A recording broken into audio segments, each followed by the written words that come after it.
লেবাননের আকাশে এখনো গর্জে উঠছে যুদ্ধবিমান, অবিরাম হামলা চালিয়ে যাচ্ছে ইসরায়েলি বাহিনী।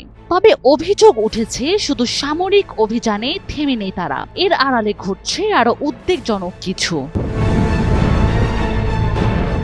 দক্ষিণ লেবাননের যুদ্ধক্ষেত্র থেকে ভেসে আসছে সাধারণ মানুষের দুর্ভোগের খবর।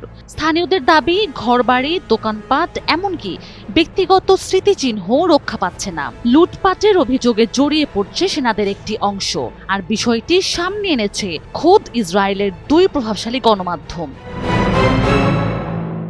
নাম প্রকাশে অনিচ্ছুক এক রিজার্ভ সেনা সদস্যের বরাতে জানা গেছে, সীমান্ত এলাকায় মোতায়েন কিছু ইউনিট নির্বিচারে লুটতরাজে জড়িয়ে পড়েছে। অস্ত্রশস্ত্র থেকে শুরু করে অলংকার, কম্বল, এমনকি ব্যক্তিগত ছবিও তাদের হাত থেকে রেহাই পাচ্ছে না।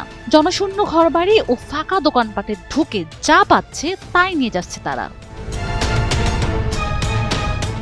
একটি ঘটনায় দেখা গেছে একজন কমান্ডার নিজেই তার অধীনস্থদের লুট করা মালামাল নিয়ে দেশে ফেরার পথে বাধা দিচ্ছেন। এতে বোঝাই যায় বাহিনীর ভেতরে শৃঙ্খলা রক্ষার একটি লড়াই চলছে।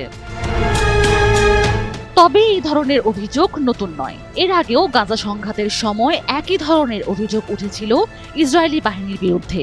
সম্প্রতি সেনাপ্রধান ইয়াল জামির সিনিয়র সামরিক কর্মকর্তাদের এক বৈঠকে এসব ঘটনায় কড়া সতর্কবার্তা দিয়েছেন।